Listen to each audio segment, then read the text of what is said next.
Learn and clean plate form پہ ہم آپ کو خوش آمدید کہتے ہیں۔ ہم پاکستانی اپنے بچپن سے پاک چین دوستی زندہ باد کا نعرہ لگاتے آ رہے ہیں۔ ہمیں چین کے بارے میں بتایا گیا ہے کہ وہ ہمارا بہترین دوست ہے اور ہر موقع پہ ہماری مدد کرتا ہے۔ اس کے علاوہ ہم چین کے بارے میں کیا جانتے ہیں؟ کچھ بھی نہیں۔ چین کے لوگ کیسے ہیں، ان کا رہن سہن کیسا ہے، ان کی معاشرتی اقدار کیا ہیں، ہمیں کچھ نہیں پتا۔ دوسری طرف چینیوں کا بھی کچھ ایسا ہی حال ہے۔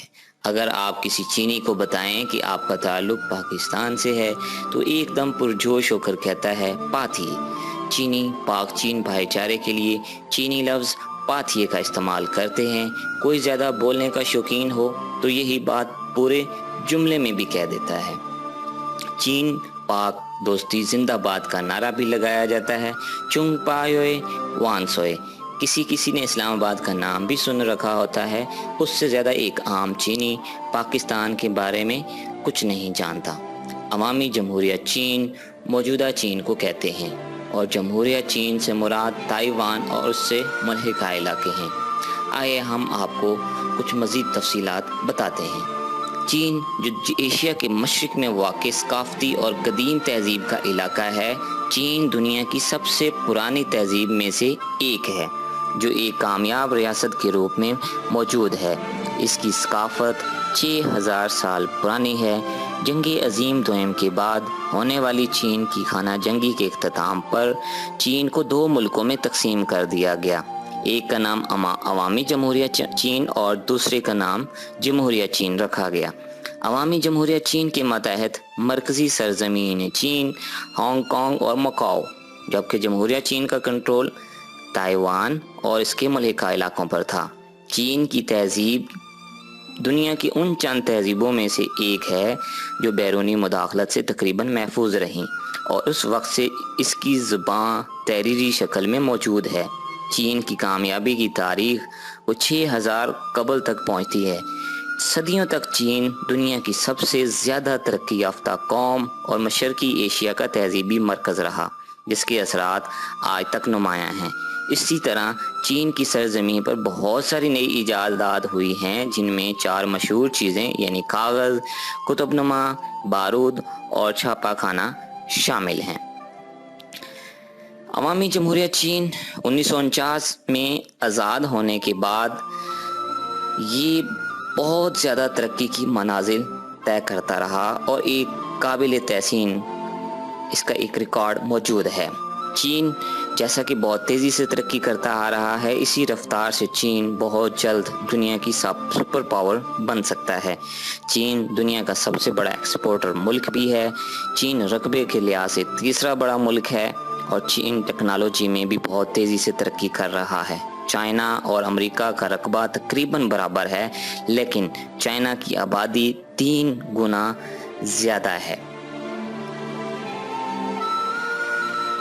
چینی زبان کو 20ویں صدی کے ابتدا مینڈرین زبان کا معیاری تحریری رسم الخط مانا جاتا ہے۔ اسے 20ویں صدی سے قبل ہزاروں سال سے لکھے پڑھے چینی استعمال کرتے چلے آ رہے ہیں اور کلاسیکی چینی ابھی بھی ہائی اسکول کا کورس کا حصہ ہے اور اکثر چینیوں کی ڈگری کا بھی حصہ ہوتی ہے۔ مینڈرین زبان کے دوسرے لہجے عموماً لکھے نہیں جاتے، صرف بولے جاتے ہیں۔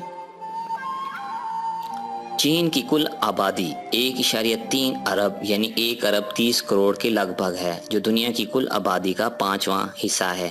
چین میں 100 سے زیادہ لسانی گروہ موجود ہیں، لیکن ایک عوامی جمہوریہ چین کی حکومت ان میں سے صرف 6 کو مانتی ہے۔ اب تک سب سے بڑا لسانی گروہ ہن ہے۔ یہ گروپ بہت ترقی یافتہ ہے اور اس کو مزید کئی چھوٹے گروہوں میں تقسیم کیا جا سکتا ہے۔ بہت سے لسانی گروہ اپنے ارد گرد کے گروہوں میں مل گئے ہیں اور اب ان کا نام و نشان تک نہیں ملتا۔ ماضی کے بہت سے نمایاں گروہ اب ہن گروہ کے ساتھ مل کر چینی شکل کے حامل بن گئے ہیں، جس کے باعث ہن گروہ کی تعداد میں اچانک ڈرامائی اضافہ ہوا ہے، جو عام استعمال کی بولی ہے، اس کو بیجنگ میں بولا جاتا ہے، اور یہ مینڈرین اس کو لوگ بولتے ہیں جو شمال اور جنوب مغربی علاقوں میں رہتے ہیں، وہ بھی اس چائنیز لینگویج کے لہجے کو استعمال کرتے ہیں۔ معیاری مینڈرین کو رسمی تعلیم دینے کے لیے استعمال بھی کیا جاتا ہے اور اسے تمام اسکولوں میں پڑھایا جاتا ہے۔ یہی زبان میڈیا سرکاری طور پر اور حکومت بھی استعمال کرتی ہے۔ غیر چینی زبانیں خود مختار علاقوں میں کو آفیشیل یعنی دوسری سرکاری زبانوں کے طور پر استعمال ہوتی ہیں۔ چین میں یک جماعتی نظام رائج ہے۔ چین میں کمیونسٹ پارٹی کی حکومت ہے۔ 8.5 کروڑ لوگ اس کے رکن ہیں اور یہ لوگ براہ راست منتخب نہیں ہوتے۔ شہری اس کی رکنیت کے لیے درخواست دیتے ہیں اور پھر پارٹی طے کرتی ہے کہ کوئی شخص رکن بننے کا اہل ہے یا نہیں، کون کمیونسٹ سوچ کا وفادار ہے، کون نہیں۔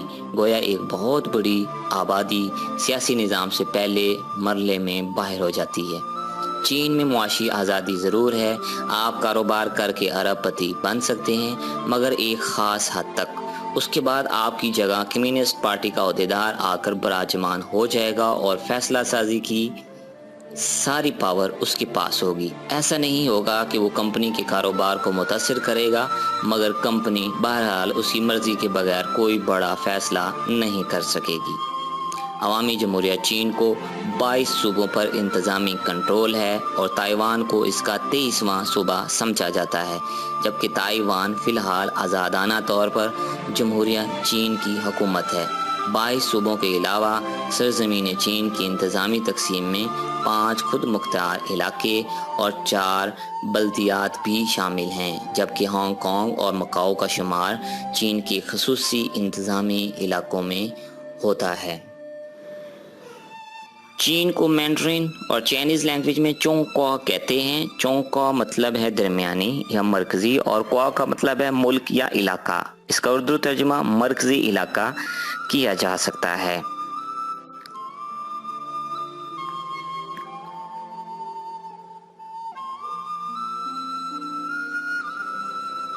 اس کے ساتھ ہی ہم آپ سے اجازت چاہتے ہیں اور ہم امید کرتے ہیں کہ یہ چند منٹس آپ نے قیمتی بنائے ہوں گے، کچھ نہ کچھ سیکھا ہوگا اور محسوس ہوئے ہوں گے۔ ہمارے ساتھ جڑے رہیے اور ہمیں اپنی قیمتی آراء سے آگاہ کیجیے۔